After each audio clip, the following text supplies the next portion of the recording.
Hola, mi nombre es Fabricio Mejía Madrid y esta es mi colaboración semanal para Sin embargo, que se llama Ay, Cayetana. En octubre del año pasado, durante el encuentro de la derecha fascista en Madrid, en el que participaron Felipe Calderón y José María Aznar, auspiciados por Atlas Network y la Fundación para la Libertad de Mario Vargas Llosa, Cayetana Álvarez de Toledo y Peralta Ramos, marquesa de Casafuerte y diputada del Partido Popular Español, dijo: el populismo enfrenta a españoles e hispanoamericanos y derriba estatuas. Estoy pensando en AMLO, que para escurrir su responsabilidad en el auge de la violencia y la inseguridad del narco, culpa a los españoles de hace 500 años. Cayetana en esa ocasión acusó a López Obrador de ser separatista, como si fuera catalán o vasco en España, porque divide a la iberósfera, que es una geografía que solo los españoles monárquicos creen que existe. Pero Cayetana fue más lejos en esa ocasión, octubre del año pasado.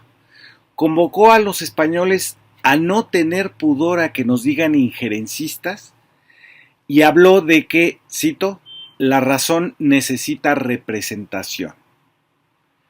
Nunca pensé que ella misma, Cayetana, viniera a encabezar el injerencismo español en su iberdrósfera, pero lo hizo auspiciada hace unos días por el dueño de TV Azteca, Salinas Pliegos, y lo que queda de la ciudad de las ideas, del violador de al menos 11 mujeres, Andrés Roemer, detenido ahora en Israel. Para ser un espacio de los libertarios, que no creen en el Estado, la Ciudad de las Ideas se mantuvo con puro presupuesto público regalado por Felipe Calderón, Enrique Peña Nieto, el entonces gobernador de Puebla, Moreno Valle, y Miguel Ángel Mancera en la Ciudad de México. Un total de 582 millones de pesos se tiraron ahí. Ahora quién sabe qué instancia pagó el desembarco de Cayetana. Presentada como una de las intelectuales más sagaces de Iberoamérica, Cayetana inició su discurso asegurando que el populismo destruye la política desde adentro, y citó como ejemplo el estallido de la violencia que liquidó la Constitución en Chile. Quizás Cayetana no se enteró que a la Constitución chilena nadie la liquidó, sino que sigue vigente la de Pinochet, que a ella le debe gustar, a partir de que los votantes rechazaron tanto la de la izquierda como la de la derecha. Sin explicar en qué consistiría una similitud entre ambos procesos, el de la Constitución chilena, que ella cree que se liquidó, y las mañaneras de Andrés Manuel, la sagaz intelectual iberoamericana dijo: en las mañaneras juega peligrosamente el divide y vencerás. Aquí hago un primer alto. No son las mañaneras, Cayetana, sino la política toda la que está hecha de un nosotros y un ellos. Toda política divide y aspira a vencer, porque pone en juego nuestras diferencias, desigualdades y conflictos. Las hace públicas.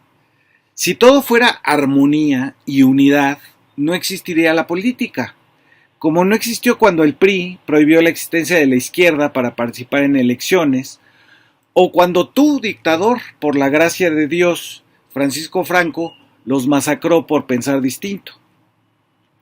Tú misma, Cayetana, estás dividiendo entre los que comulgan con tu idea de que solo hay una sola política y es la libertaria, y los que no. Pero sigues, Cayetana. Es fácil detectar a un populista.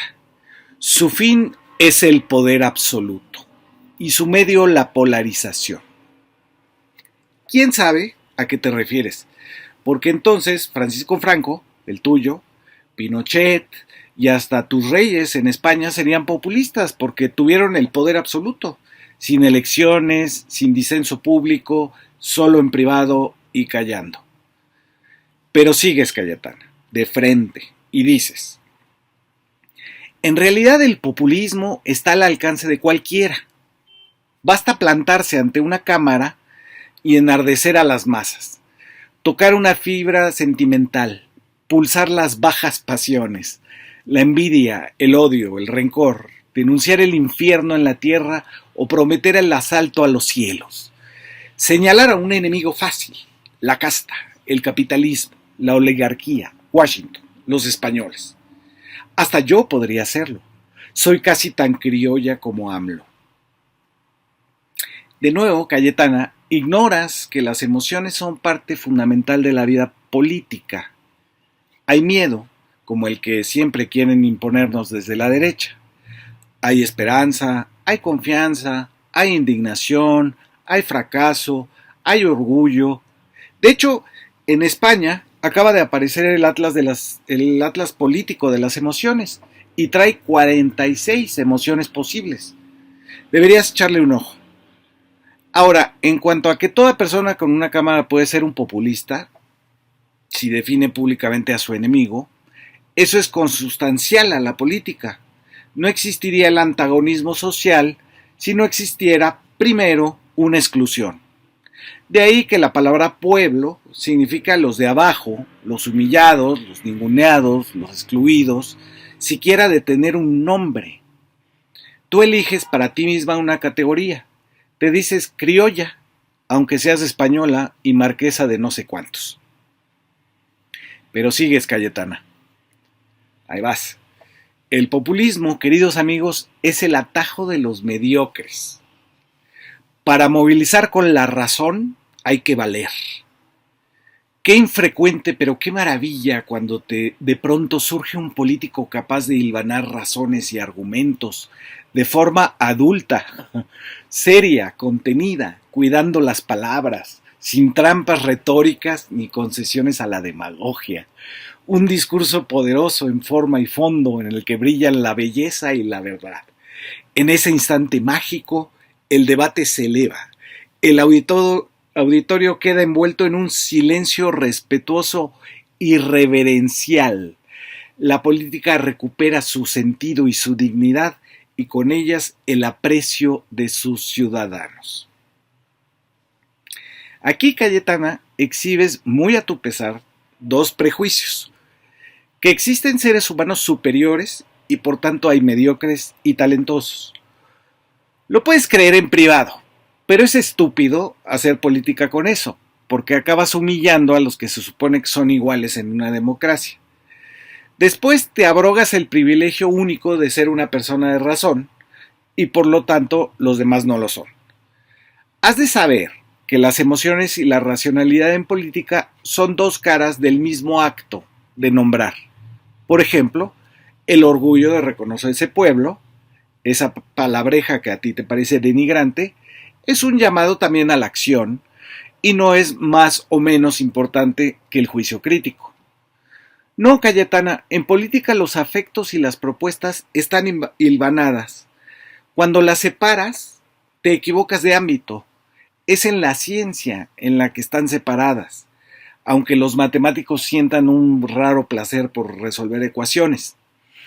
Esa razón a la que haces referencia, la que hace que un auditorio reverencie a un ponente, es la de la academia, los tecnócratas. Pero aplicada a la política, esa meritocracia te lleva, por ejemplo, al FOBAPROA mexicano, a la crisis de 2008 o a los indignados en el caso español. Sigues, Cayetana. Los burros de Troya de la democracia cabalgan al lomo de la ignorancia y la polarización. De nuevo, Cayetana, la metáfora de los burros es muy fallida y supones algo que no es ni siquiera cierto para tus admirados liberales. No existe tal cosa como saber más de política.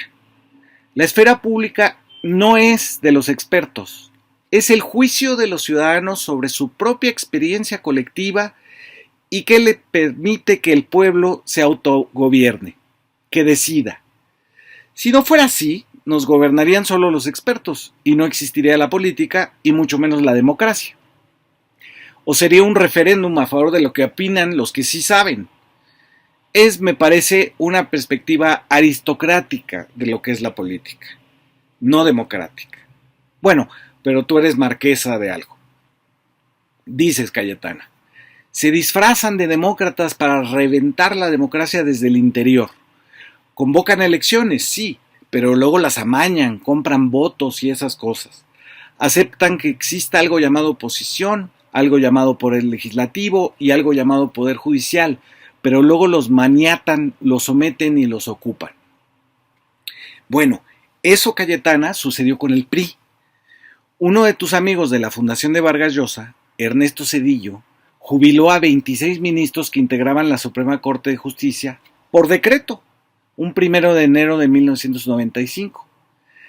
Así que si te hacemos caso, Zedillo era bien populista.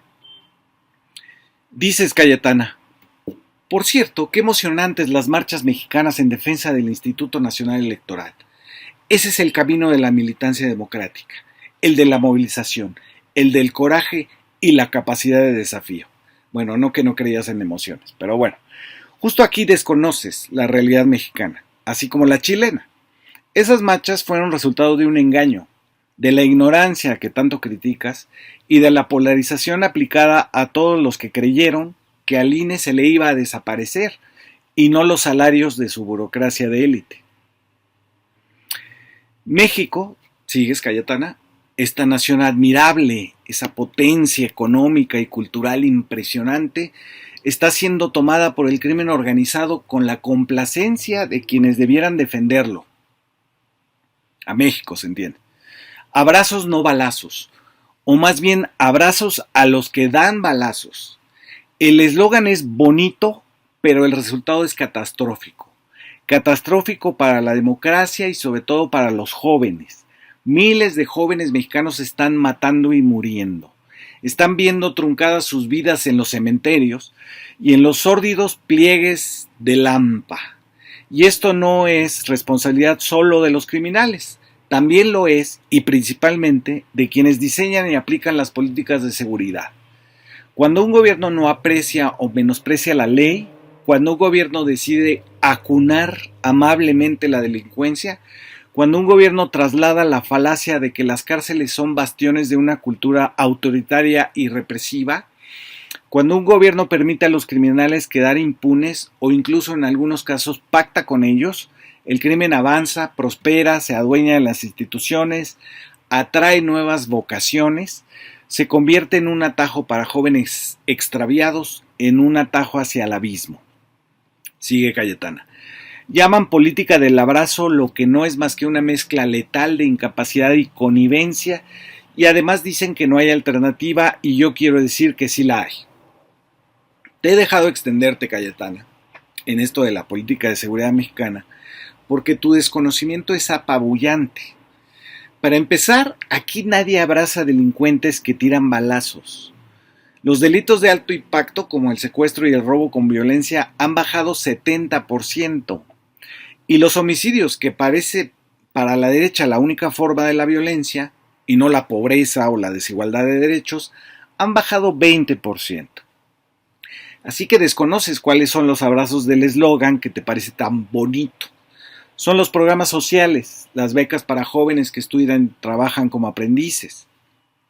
Felipe Calderón, al que tu fundación recibe a cada rato para que debraye sobre seguridad, tuvo un secretario llamado Genaro García Luna, que está preso en Estados Unidos por ser cómplice del Chapo Guzmán. Así que no nos vengas a decir a los mexicanos lo que es la ley. Por cierto, nadie dice en México que las cárceles desaparezcan. A lo mejor esa es una discusión europea. Lo que decimos aquí es que se privatizaron y que hasta los medios de comunicación son accionistas. Lo que decimos es que los delincuentes se escapan de las cárceles, como las 2 veces del Chapo Guzmán. Lo que decimos es que el sistema judicial los libera, los ampara, los protege. No te confundas. Aquí el único que acunó amablemente delincuentes fue Calderón, que hasta tenía al general Acosta Chaparro para negociar acuerdos con los mafiosos. Sigues, Cayetana. México no está condenado a sufrir más de 30,000 asesinatos al año. México no está condenado a ser el cortijo de los cárteles. México no está condenado a mutar en un narcoestado o algo parecido. El crimen organizado sí puede ser derrotado. Solo hacen falta dos cosas: políticos valientes y jóvenes rebeldes. Rebeldes sí, jóvenes mexicanos, rebélense frente a la violencia. Exijan a sus gobiernos instituciones limpias y calles seguras. Reclamen la máxima contundencia con las mafias y los cárteles. No permitan que nadie por incompetencia o desinterés destruya de la democracia que sus padres con tanto esfuerzo les legaron. Sin seguridad no hay libertad, ni bienestar, ni prosperidad, ni presente, ni futuro, ni nada. Como te decía, Cayetana, aquí se hizo una guerra contra el crimen organizado que disparó en 200% los homicidios. Ya probamos a tus políticos valientes. Sigues, Cayetana. Las élites económicas tienen también una grave responsabilidad en la deriva autoritaria en América Latina. Aquí usa el término de Krause y de Aguilar Camín. Aquí también hay empresarios que han mirado para otro lado y que han hecho negocios con la erosión de la democracia. Pienso en el advenimiento de Hugo Chávez en su día y en la insólita continuidad de Nicolás Maduro, y también en la impunidad política y moral de la que todavía disfruta López Obrador. A ver, ¿qué tenía que ver Hugo Chávez con los empresarios? En fin. Pero lo que ya aquí no entiendo es ¿a qué se refiere Cayetana con impunidad moral? Eso no existe, Cayetana, aunque suene muy bonito, como dices. Y llamas impunidad política a un nivel de aprobación del presidente López Obrador de 8 de cada 10 personas, de acuerdo a la encuesta del Pew Center de los Estados Unidos. Sigue Cayetana. No se tomen mis palabras como un yo acuso, sino al revés. O sea, acúsenme a mí. No. Es un yo animo. Yo animo a los empresarios mexicanos a seguir el ejemplo de los que sí alzan la voz, porque aquí también los hay. Sin ir más lejos, nuestro anfitrión, Ricardo Salinas Pliego. Aquí tendrías que saber, Cayetana, que Salinas Pliego es dueño de una televisora que le regaló el presidente Salinas de Gortari y su hermano Raúl, y que actualmente debe 2,000 millones de pesos al fisco. Luego cierras con broche de oro, Cayetana, haciendo campaña electoral abiertamente. Aprovecho para enviar un cordial saludo con admiración a una mujer que no tiene miedo, que tiene un proyecto en las antípodas del populismo. Un proyecto de unir para vencer y vencer para unir, que es Xóchitl Gálvez. Lo que pido a los empresarios es que inviertan en la democracia mexicana. No hay inversión más segura ni a medio ni a largo plazo más rentable. Es una de las lecciones, y aquí vienen unos chiflidos del auditorio, y dice: sé que hay gente que discrepa y es buenísimo. Lo moral es lo eficaz y el orden liberal es una delicada mezcla de inteligencia, humanidad y valentía. Y su defensa exige sacrificios a los que nuestra generación no está acostumbrada. No sé cuál generación es la de ella, pero la mía sí. Pero no hay una alternativa. Fuera del orden liberal solo hay fuerza y violencia, decadencia y degradación. Lo bueno es que Cayetana empezó criticando la polarización. Ahora resulta que no hay más ruta que la suya. Son tiempos decisivos, sigue diciendo Cayetana. No se distraigan ni se resignen. El pesimismo es el principal aliado del populismo. La resignación te lleva a aceptar lo inaceptable, desde la falsa premisa de que no hay alternativa. México la tiene. Hay esperanza. Exijan elecciones limpias, voten con visión y con valor, defiendan su democracia, asuman su responsabilidad, sean adultos, sean audaces, sean patriotas, sean mexicanos en el sentido más exacto de la palabra, es decir, ciudadanos. En esa apasionante tarea contarán siempre con una aliada española. En la delicada penumbra de los archivos mexicanos se aprendió hace ya mucho tiempo a caminar sola y desde entonces no ha dejado de navegar contra la corriente como el salmón, río arriba, siempre río arriba. La última frase, Cayetana, no la entendí. ¿Quién aprendió a caminar en la penumbra de los archivos? ¿Por qué hay penumbra en los archivos? ¡Ay, Cayetana! Gracias por escuchar.